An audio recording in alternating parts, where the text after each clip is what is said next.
자, 오늘은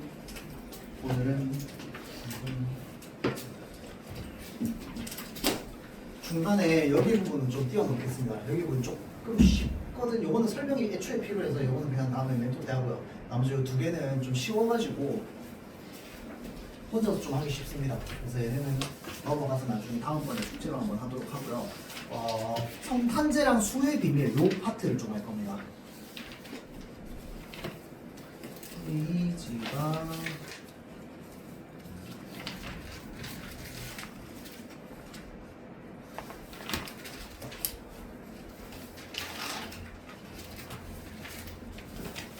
27페이지 봅시다.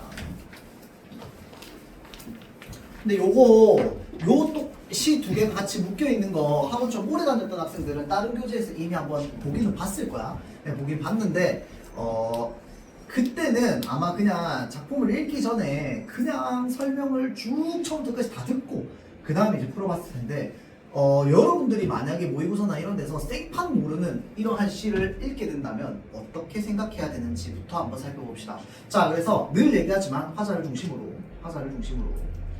자 보도록 할게요. 특히나 요 두 시는 뭐가 중요하냐면요, 여러분들 심상을 떠올리는 건데 걔가 이제 영어로 하면 이미지죠. 이미지. 머릿속에 어떤 장면을 잘 떠올려야 됩니다. 알겠죠? 장면을 잘 떠올려야 돼요. 자, 성탄제입니다. 제목이 성탄제. 여러분들 성탄이 뭔데요? 성탄이 뭐야? 예수님 태어나. 그걸 왜 성탄이라고 하는데? 성스러운 탄생이라고 해서 성탄이라고 합니다. 맞죠? 자, 그러면 제는 무슨 뜻이야? 제는 어떤 단어에서 나오는 제일까요? 우리가 평소에 쓰는 제 중에 뭘까요? 제는 축제겠죠. 축제. 자, 그래서 성스러운 탄생의 축제, 기리는 이런 겁니다. 알겠죠? 자, 그래서 우리가 성탄제 하면 일반적인 이미지는 뭔데요? 크리스마스 날 뭐 이런 이미지, 또는 크리스마스가 꼭 아니어도 됩니다. 크리스마스를 기념하면서 온 길거리에 불 다 켜놓고 막 반짝반짝하고 막 빨간색 옷 입고 다니고 그런 이미지들도 다 뭐야? 성스러운 탄생. 그러니까 성탄제의 이미지입니다. 알겠죠? 성탄제의 이미지야. 자, 그래서 요거 한번 볼 건데 이미지 한번 떠올려 볼게요. 어두운 방 안에는 빨갛게 숯불이 피어나고 있답니다. 자, 그러니까 우리 머릿속에 떠오르는 이미지 뭐야? 어떤 방이 있어. 시꺼매. 앞이 보여 안 보여? 안 보여. 앞 안 보이는데 자, 빨간 숯불이 피어난다면서요. 자, 그러니까 어딘가에 지금 뭐야? 빨갛게 불이 피어오르고 있나봐. 맞죠? 방 안이라고 했으니까 집 안인가봐. 모닥불이 있나봐요. 맞죠? 자, 이 이미지입니다. 까만 방 안에 빨간 숯불이 피어나는 거. 자, 다음. 외로이 늙으신 할머니가 애처로이 잦아드는 어린 목숨을 지키고 계셨대요. 자, 그러니까 사람 2명 나와. 이 까만 방에 누구 나와? 자, 할머니랑 어린 목숨 나옵니다. 어린 목숨이 누군데? 화자긴 한데 그건 이제 우리가 내 뒷내용을 봐야지 알 수 있는 거고. 스포일러죠. 스포예요. 자, 어린 목숨 지금까지는 누군지 모릅니다. 맞죠? 모르는데 할머니가 어린 목숨을 지키고 있는 방안인 거야. 이해되죠? 그 방안이야. 이윽고 눈 속을 아버지가 약을 가지고 돌아오셨답니다. 방에 갑자기 누가 들어왔어? 아버지가 들어왔어요. 방 안에 사람 몇 명 있어? 3명 있습니다. 그런데 잘 보세요. 아버지가 뭘 들고 왔어요? 약을 들고 왔다. 그쵸? 그 다음에 약을 들고 왔는데 우리가 이 까만 방 안에 바깥 풍경을 몰랐는데 지금 여기서 바깥 풍경을 얘기해주네. 바깥에 뭐 내리고 있어요? 눈 내리고 있어요. 또는 눈이 엄청나게 쌓였거나 눈이 있는 거야. 맞죠? 바깥에는 눈이 내리고 있거나 눈이 엄청나게 쌓여있고 여기를 지금 뭐야? 약을 가지고 돌아오신 거야. 맞죠? 자, 다음 볼게요. 아버지가 눈을 헤치고 따오신 그 붉은 산수유 열매. 그러니까 이 붉은 산수유 열매가 뭔데? 요 약이야, 약. 약이라고 들고 온 게 산수유 열매라는 거야. 산수유 어떻게 생겼는지 알아? 몰라. 나도 몰라. 나도 산수유 안 봤어요. 뭔지 몰라. 근데 생긴 게 석류 비슷하게 생겼다고 하더라. 근데 뭐 모르겠죠? 어찌됐건 색깔만 생각해. 뭐야? 빨간색이야. 그렇죠? 자, 눈속을 헤치고 따오셨답니다. 그 말은 무슨 말이야? 어디 가서 가져왔다? 약국 가서 가져왔다. 어디 가서 가져왔어요? 과일 가게? 아니야. 어디? 눈 덮인 산을 헤치고 갔다 왔다는 거야. 열매를 눈을 헤치고 여러분들 약국 가서 가져오지도 않았을 거고 시장 가서 가져오지도 않았을 겁니다. 맞죠? 어디 가서 가져왔어? 산수유 나무가 있는 곳에 가서 따왔겠지. 이해되죠? 자, 나는 한 마리 어린 짐승이라고 되어 있어. 화자가 시 안에 등장하네. 한 마리 어린 짐승이랍니다. 자, 여기에서 해결됩니다. 어린 목숨 누구야? 나입니다. 나. 자, 그럼 연결해볼까? 방 안에 나를 할머니가 지키고 계셨고요. 애처로이 잦아드는 어린 목숨이랍니다. 왜 애처롭게 잦아드는데? 약 먹어야 되는 사람인가봐.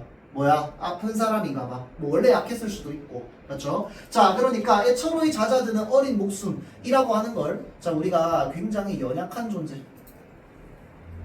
라고 볼 수 있겠죠. 내가 굉장히 연약한 상태에 있는 나야. 이 나를 위해서 할머니는 나를 지켜주고 계셨고요. 아버지는 이 추운 날 약을 따왔습니다. 그렇죠? 자, 젊은 아버지의 서늘한 옷자락에 열로 상기한 볼을 말없이 부비는 것이었다. 누가 부벼? 내가 아버지의 서늘한 옷자락에 부비는 겁니다. 근데 아버지의 옷자락이 서늘한 이유가 뭐야? 그렇지. 자, 눈속을 헤치고 왔기 때문입니다. 맞죠? 눈속은 아니죠, 여러분들. 이게 눈속에 있다는 게 아니고 눈속을 헤치고 왔기 때문에, 여러분들. 눈속을 헤치고 왔기 때문에 지금 차가운 겁니다, 옷자락이. 옷자락이 차가운 거 왜 얘기하는데요? 나중에 나와서 얘기합니다. 자, 다음 봅시다.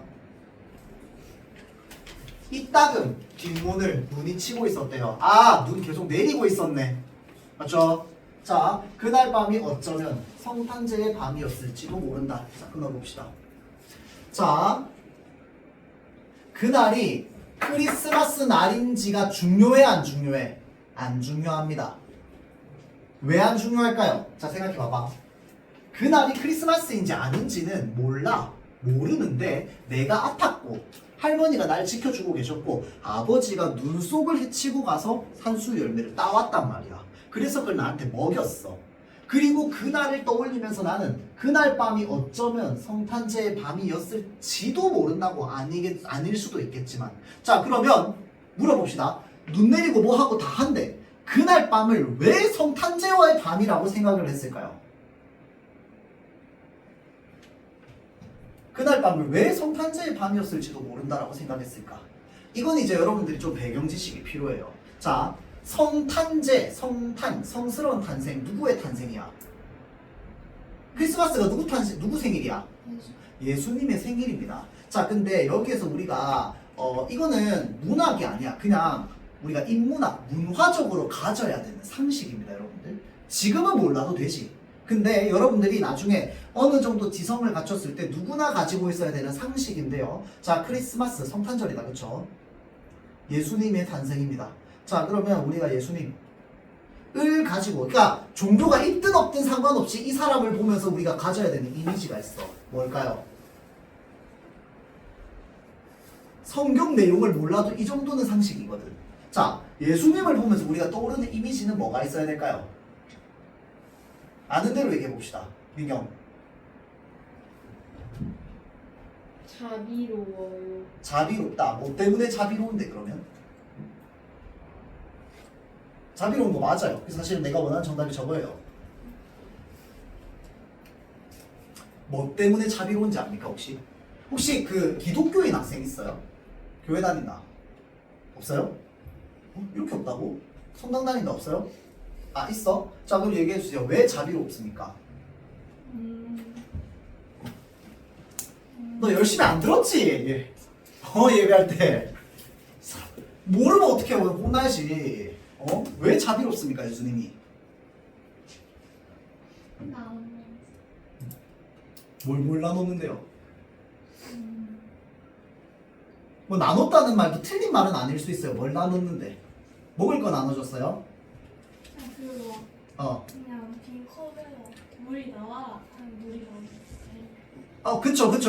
그러니까 이제 그렇게 해서 그 동네에 이제 굶어 죽는 사람들이 없게 하라. 그러니까 이제 그게 성경에 있는 내용 중에 이제 몇이었나? 심리에 대해 뭐 굶어 죽는 사람이 없게 하라 뭐 이런 거 있었잖아, 맞죠? 그래서 이제 그런 것들. 그러니까 사랑을 나누는 건데 사랑을 나누어 줌을 어떻게 했느냐? 그 왜 예수님이 십자가에 못 박혀서 돌아가셨다고 얘기하잖아. 그 십자가에 못 박힌 이유가 뭐였어요? 예수를 좋아하지 않는 사람. 그쵸. 뭐 이렇게 마치 마녀 사냥하듯이 이제 못 박았단 말이야. 근데 예수님은 어떤 마음으로 못 박혔는데? 너무 고통스러운 질문이야. 자, 이제 우리가 성경 내용에서 보통 예수님은 못 박혀서 돌아가셨고 사람들이 죽은 줄 알았는데 3일 뒤에 부활했단 말이야. 그래서 그 부활한 날이 부활절이잖아. 맞죠? 자, 그래서 왜 못에 박혔는데 인간이라고 하는 존재는 이제 너무 많은 죄를 짓고 있단 말이야. 그래서 우리가 보통 기독교에서 너의 죄를 사하노라 이렇게 얘기하잖아, 맞죠? 인간이라는 존재는 모든 죄를 가지고 있는데 이 인간이 가지고 있는 공통의 죄, 원래부터 가지고 있던 죄라고 해서 걔를 뭐라고 하게요? 원죄라고 합니다. 원죄. 원죄라는 말은 여러분들 기독교 아니라도 많이 쓰는 말이야. 원죄 의식을 가지고 있다. 뭐 이런 식으로 많이 쓰거든. 이거는 비문학에서도 많이 써요.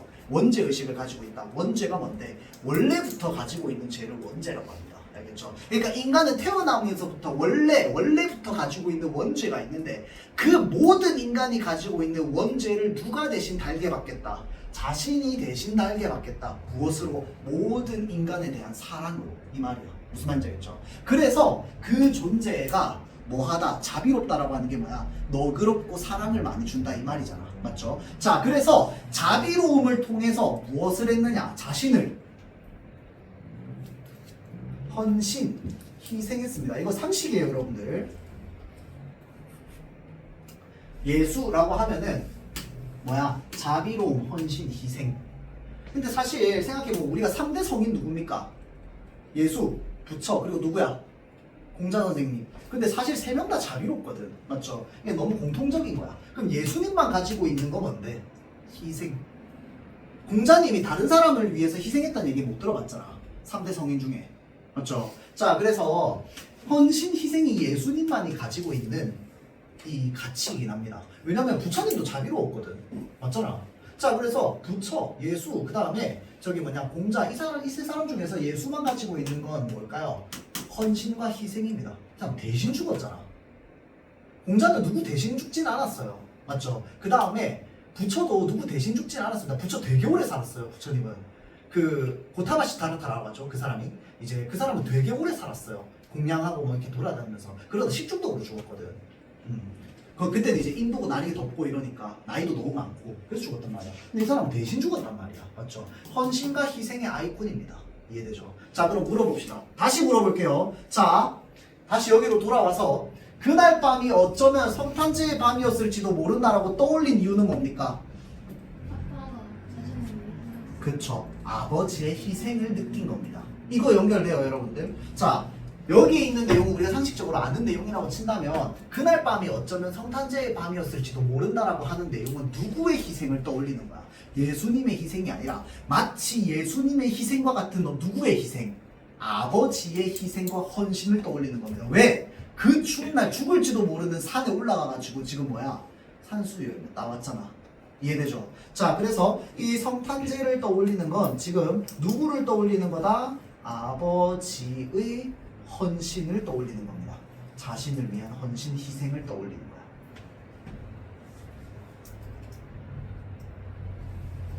자, 다음 어느새 나도 그때 아버지만큼 나이를 먹었다라고 되어 있어. 자, 그럼 여기까지 끊으면 요 위의 내용은 전부 뭐라는 거야?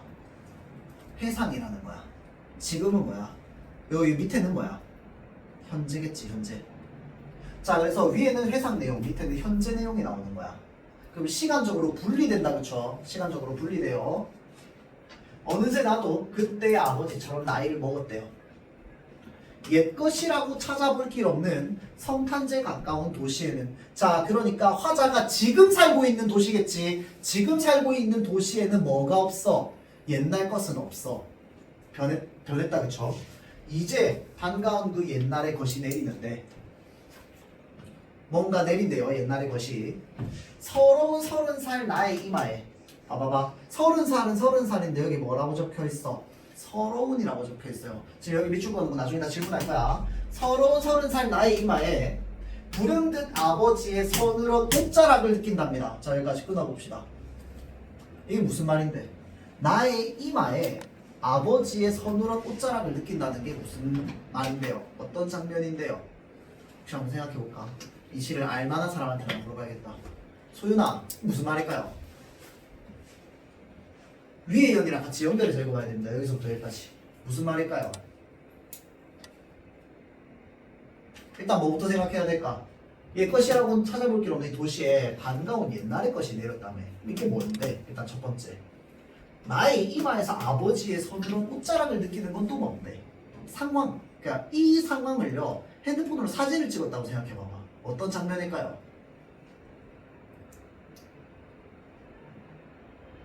나연아, 어떤 장면일까? 눈이 내린다. 그 다음 플러스 내가 아빠의 그 짝자락에다가 어 그 되는 거? 되는 거. 뭐가 되는 거? 이마로? 네. 아버지야 서로 아버지의 옷자락에 이마를 댄다? 아닙니다. 그거는 표현이고 실제로 그 장면을 사진을 찍는다면 어떤 장면을 찍힐까요, 소가? 봐봐봐. 이마의 서늘한 옷자락을 느낀다는 건 이마가 어떤 감각을 느꼈다.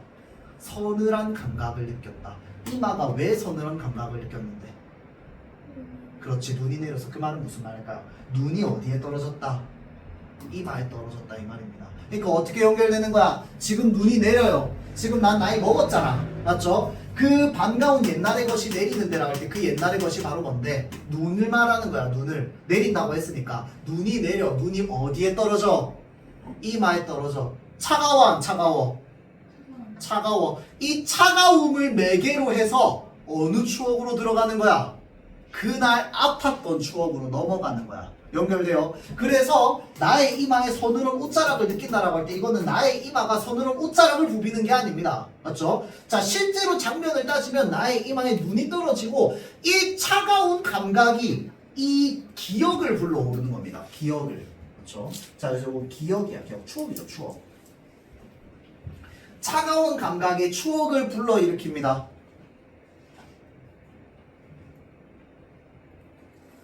자, 그러면 아버지와 함께 했던 그날의 추억을 떠올리면 어떤 느낌이 들까요? 이건 뭐 다양하겠지. 가슴이 굉장히 따뜻해지지 않을까요? 봐봐. 그날의 추억은 어떤 추억인데? 마치 예수님과도 같은 아버지의 헌신을 가지고 있었던 그날의 기억인 거야. 이해되죠? 자, 근데 잘 보세요. 눈 속에 따오신 산수유 붉은 아라리, 아직도 내 혈압 속에 흐르는 까닭일까? 요거는 지금 봐봐봐. 산수유가 되게 빨갛잖아. 맞죠? 이게 빨간 걸 먹었으니까 내 몸에 마치 빨간색 피처럼 아직도 돌고 있으니까 어쩌면 내가 아직도 이 눈을 맞으면서 그때 아버지와의 추억을 떠올리고 있을지도 몰라. 아버지의 희생과 사랑을 떠올리고 있을지도 몰라. 또는 혈액 속에 녹아 있으니 산수유 붉은 알알에는 뭐가 담겨 있어? 아버지의 사랑이 담겨 있거든. 아, 그때 주셨던 아버지의 사랑이 아직까지 내 피 속에 녹아 흐르고 있어서 내가 눈을 맞으면서 그 추억을 떠올리는 까닭일까? 라고 생각을 하고 있는 거겠죠. 자, 그럼 물어봅시다. 이 사람이 이렇게 왜 생각하는데? 화자, 어른이 되는 화자는 지금 힘들어 안 힘들어? 힘들게 살고 있습니다. 힘들게 살고 있다는 건 단서를 어떻게 알 수 있을까요? 일단 첫 번째, 지금 내가 살고 있는 도시를 좋아해 안 좋아해? 안 좋아합니다. 옛 것은 없다며. 맞죠? 그 다음 두 번째는 뭔데요? 정리랑 근거가 뭔데? 그렇지. 나의 삶이 지금 서러운 거야. 이해돼요? 자, 그래서 요 두 개를 통해서 이 사람 지금 되게 힘들게 살고 있네. 그 와중에 뭐야? 눈이 내렸고 이마에 눈이 차가워. 아버지의 사랑이 떠올랐어. 로 연결되는 겁니다. 그러면 이 아버지의 사랑을 떠올리면서 화자는 어떤 감정이 들었을까? 좀 위로받는 느낌이 좀 들지 않았을까요? 맞죠? 자, 그래서 요게 이제 바로 유명한 요 형탄제라고 하는 시입니다. 그렇죠? 우리가 모르는 상황에서는 이렇게 연결해서 읽을 수 있는 거야. 물론 요게 사실은 원래 내신 교과서에 있던 작품이거든요. 정확하게 기억하는데 이게 내가 중학교 2학년 교과서에 있었어요. 근데 이제 그때 읽을 때는 선생님 옆에서 다 설명해 줬겠지. 그러면 별로 안 어려워. 근데 화자의 상황을 바탕으로 생판 모르는 백지 상태에서 읽어낸다고 치면은 생각보다 이 시의 구조가 되게 잘 짜여 있어서 앞뒤로 생각을 좀 잘 해봐야 됩니다. 어떠한 감각을 바탕으로 어떠한 감정에 대해서 이야기를 하고 있는지 이해되죠? 자, 그래서 우리가 이렇게 좀 읽어낼 수 있습니다. 자, 다음 수의 비밀. 이건 더 어려워. 근데 뭐 문장 자체는 안 어려운데 좀 깊게 들어가면 좀 어려운 작품이에요. 자, 수의 비밀이에요. 제목이 수의 비밀. 여기에서 말하는 수는요, 숫자 할 때 수가 아니고 그 수 놓는다, 바느질한다 의 수입니다. 알겠죠? 자, 그래서 여기에 있는 수는 바느질입니다. 바느질, 옷 만드는 거.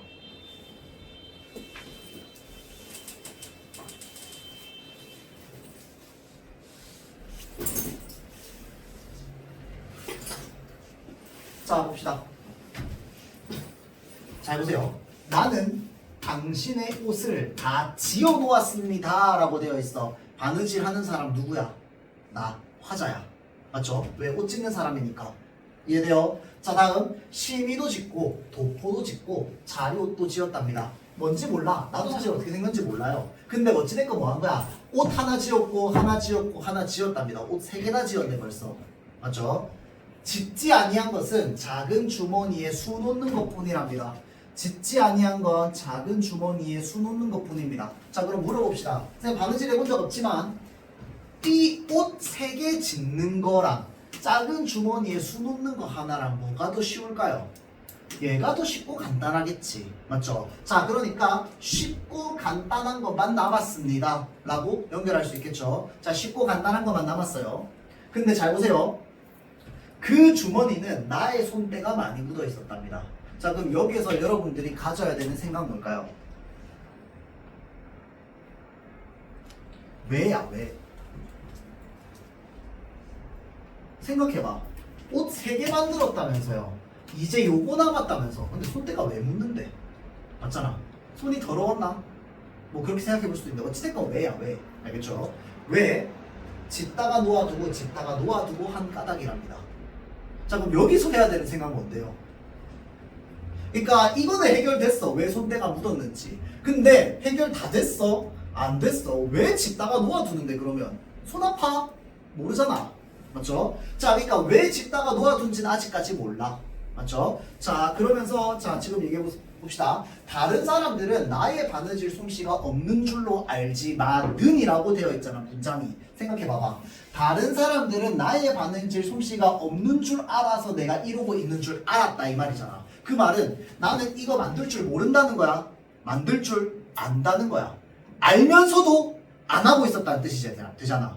이해돼요? 나는 이거 만들 줄 알아요. 사람들은 내 바느질 솜씨가 없는 줄로 알지만은이라는 건 사실 난 솜씨 있다는 거거든. 맞죠? 그러면 만들 수 있는데 안 만들고 있다는 거야. 못 만드는 게 아니고. 그럼 왜 안 만드는데? 그러한 비밀은 나밖에는 아는 사람이 없답니다. 이씨 얘기 안 해주네. 지 혼자 비밀이래요. 맞죠? 자, 다음 봅시다. 나의 마음이 아프고 쓰린데 주머니에 수를 놓으려면 나의 마음은 수 놓는 금씨를 따라서 바늘구멍으로 들어가고. 이게 무슨 말입니까, 여러분들? 그러니까 내 마음이 정말 아프고 쓰린 때에 있어. 그럴 때 주머니에 수를 놓으면 바느질을 하면 천에 바늘을 넣었다 빼고 할 거 아니야. 뒤에 실이 달려있고. 맞죠? 자, 그러면 천에 바늘을 넣으면 바늘이 들어가면서 뭐도 따라 들어가? 실도 따라 들어갈 거 아니야. 맞죠? 자, 그러니까 수를 놓으려면 나의 마음은 수 놓는 금실을 따라서 바늘구멍으로 들어간대요. 이 마음은 어떤 마음인데? 아픈 마음이겠지. 맞죠? 이 아픈 마음이 내가 바느질을 하면 실을 따라서 안으로 들어간대요. 내 아픈 마음이. 그리고 주머니 속에서 맑은 노래가 나와서 나의 마음이 된답니다. 그 말은 무슨 말이야? 들어갔어. 바늘. 다시 어떻게 해야 돼? 나와야 될 거 아니야. 나올 때 뭐로 나온다고? 아픈 마음이. 맑은 노래가 되어서 나온다고. 자, 이제 알았어. 이 사람 왜 자꾸 바느질하고 있는데? 마음이 아플 때 마음이 치유되고 싶어서 바느질을 계속하고 있는 거야. 그래서 옷 다른 거 다 만들었는데 얘는 짓다가 놓아두고 해야 돼. 왜? 만들었다가 또 마음 괜찮아지면 냅뒀다가 마음 아프면 뭐 해야 돼? 또 해야 돼. 자, 그럼 여기서 또 궁금증 하나 더 생겨야 돼. 마음이 아파서 만든 바느질을 한다며. 그러면 혹시 안 궁금합니까? 마음이 왜 아픈지는? 그것만 알면 끝나겠지. 맞죠? 자, 봅시다. 그리고 아직 이 세상에는 그 주머니에 넣을 만한 무슨 보물이 없답니다. 그러니까 당신에게 주는 건데 마치 뭐처럼 주고 싶어? 보물 같은 걸 넣어서 주고 싶어. 그러니까 귀하게 주고 싶다 이 말이겠죠. 근데 아직 뭘 넣어야지 이게 귀해질지 모르겠대요. 당신한테 주는데. 자, 보세요. 이 작은 주머니는 짓기 싫어서 짓지 못하는 것이 아니라 짓고 싶어서 다 짓지 않는 것입니다. 라고 되어 있어요. 자, 이거 겉으로 말 돼요? 안 돼요? 안 돼요. 이거 뭐라고 하는데? 모순돼. 맞아요. 모순되는 표현이 뭔데, 정윤아? 왜 안 했다, 이거. 모순되는 표현 뭔데? 모순되는 표현으로 그 속에 삶의 진리가 담겨있는 표현이 뭐였어요? 나중에 나오세요. 상담 좀 해야겠다. 자, 겉으로 모순되는 표현인데 그 속에 삶의 진실을 담고 있는 표현 뭐라고 합니까, 솔비야? 반어. 너도 남으세요. 역설. 역설. 짓고 싶은데 다 짓지 않는 게 겉으로는 말이 안 되지. 맞죠? 그러면 뭐야? 그 속내가 있을 거야. 근데 이러고 끝나버렸다. 왜 안 짓는데? 이 사람 왜 마음 아픈데 그러면?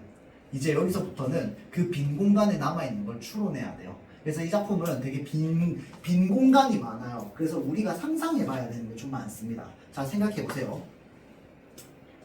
바느질을 하고 있어. 되게 간단한 것만 나왔단 말이야. 완성 다 안 했어. 이거 다 만들면 누구한테 줄 거야? 누구한테 줄 거야?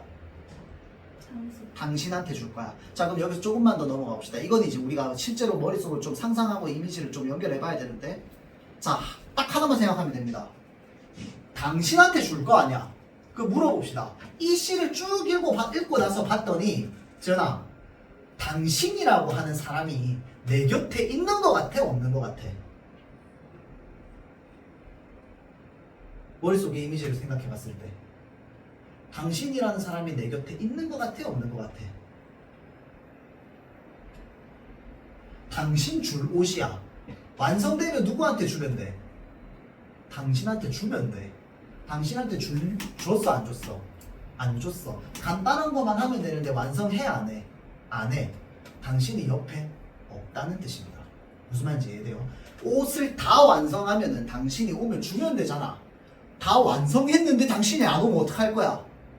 당신이 올 때까지 나는 뭐 하고 있겠다고? 열심히 바느질 하면서 내 마음이 아플 때마다 넣었다가 다시 바늘을 빼면서 맑은 노래가 되게끔 내 마음을 치유하면서 당신을 뭐 하겠다고? 기다리겠다는 의지입니다. 이해돼요? 좀 어렵죠, 여러분들? 이거는 진짜로 어려운 작품이 맞아. 자, 그래서 뒤에 사실은 해설을 보면 더 되는데, 그 보기를 보면 더 잘 읽어지는데, 그거는 이제 차치하고, 자, 그거는 이제 넘어서고, 자, 어찌됐건 간에, 자, 짓고 싶어서 다 짓지 않는 것입니다라고 끝나는 건, 그러면 이 사람이 바느질을 하는 행위는 어떻게 연결이 될까요? 자, 이 사람이 바느질을 하는 행위는 시에서는 아픈 마음이 있을 때 그 마음을 맑은 노래가 되게끔 하는 게 바느질이라는 수 놓는 거 맞죠? 그 말은 무슨 말이겠어? 바느질을 할 때는 누구 생각이 난다? 당신 생각이 난다 이 말입니다. 바느질을 할 때 당신 생각이 나니까 마음이 아파 쓰라려. 그러니까 바느질을 하면서 내 마음을 어떻게 해? 다시 맑은 노래로 바꿔. 짓다가 놓아두고 짓다가 놓아두고 해야 돼.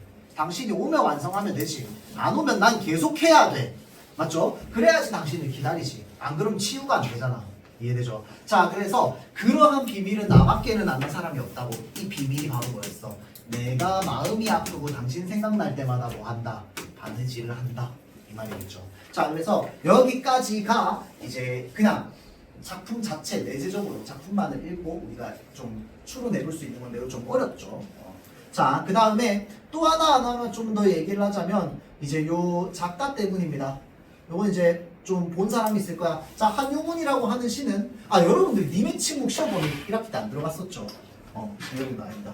자, 한용운이라고 하는 사람, 이 사람은 좀 바빴어. 직업이 3개였단 말이야. 혹시 뭐였는지 압니까? 첫 번째는 그냥 작가였죠. 시인이었어. 글 쓰는 사람. 그 사람 글 많이 썼어요. 책도 많이 썼어요. 문학과 관련된. 27페이지. 자, 다음 두 번째는요. 이 사람이 승려였습니다. 스님이었어. 자, 다음 세 번째는요. 독립운동가였습니다. 나중에 여러분들 그 고등학교 올라가면 몰라 보려나 그 독립선언서라고 있거든. 독립선언문 혹시 몇 명이 모여서 썼는지 알아요? 역사책 읽은 사람. 그 한국을 빛낸 100명의 미인들이 나오는데 노래 몇 명이 모여서 독립선언서를 썼게요. 독립선언서 참고로 진짜 잘 쓴 글이니까 나중에 아이들만 한번 읽어보세요 여러분들. 이제 오등은 자의 조선의 독립국인과 조선인의 자존심을 선언하노라 이렇게 적혀있거든. 그래서 엄청나게 논리적으로 잘 쓴 글이란 말이야. 우리가 왜 독립을 선언하는지에 대해서. 자, 그래서 이제 이 독립선언서를 33명이 모여서 만들었습니다. 대표자가 손병희였죠. 손병희의 333인 이렇게 얘기하죠. 근데 이제 그렇게 쓰고 나서 손병희 나중에 이제 그 친일파로 변절하긴 하지만. 자, 어찌됐건 독립운동을 했던 사람입니다. 막 나가가지고 사람 죽이고 이러진 않았지만 계속 독립을 이야기했던 사람이야. 알겠죠? 자, 그래서 이러한 관점에 따라서 잘 보세요. 이 당신이라고 하는 존재가 어떠한 관점에서 읽느냐에 따라서 뭐가 달라질까요? 해석이 달라지겠죠. 자, 이거를 여러분들 중학교 3학년 2학기 때 합니다. 2학기 때 해요. 알겠죠? 자, 근데 자세한 그 개념에 대한 이야기는 내신 들어가면 할 거고, 어찌됐건 간에 당신이라고 하는 것을 시인의 관점으로 당신을 해석하면 뭐가 되겠어? 그럼 이 사람은 뭐 스님도 아니고 다 아닌 거잖아. 맞지? 그러면 뭐야? 뭐 연인 정도? 사랑하는 사람이라고 우리가 해석해 볼 수 있겠죠.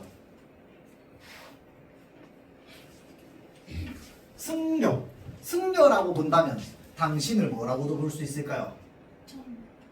그렇죠. 부처님. 근데 이제 여기서는 조금 더 이제 종교적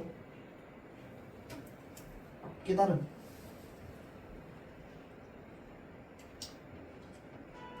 또는 절대자. 부처님이겠죠. 자, 종교적 깨달음 또는 절대자. 이 정도로 볼 수 있겠죠. 종교적인 의미로. 자, 그 다음 독립운동가로 본다면 당신을 뭐라고 해석할 수 있을까요? 조국의 광복. 이렇게 되겠죠. 자, 그래서 조국의 광복에 대해서 이야기하는 작품이다 라고 다양하게 해석이 가능합니다. 한용운의 시는 다 이래요. 다. 어차피 이 세 개의 관점이 다 가능하기 때문에. 알겠죠? 그리고 어느 하나로 정하고 싶은 마음도 없으셨어. 실제로 이분 있을 때도. 이분 있으신 글 보면 실제로도 여러 가지로 해석될 수 있는 걸 되게 좋아했습니다. 심지어 이 사람이 칸트 철학자도 좋아해가지고 칸트적으로 해석하는 것도 되게 좋아했어요. 시를. 그래서 굉장히 철학적인 작품이다 라고 볼 수 있습니다. 자, 그래서 여기까지 보고요. 자, 다음 소설을 하나 볼 건데.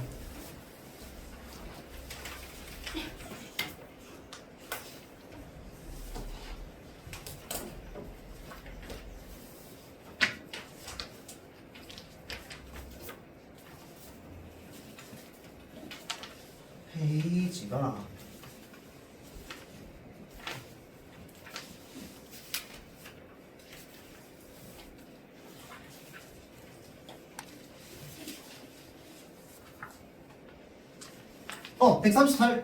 138페이지. 138페이지.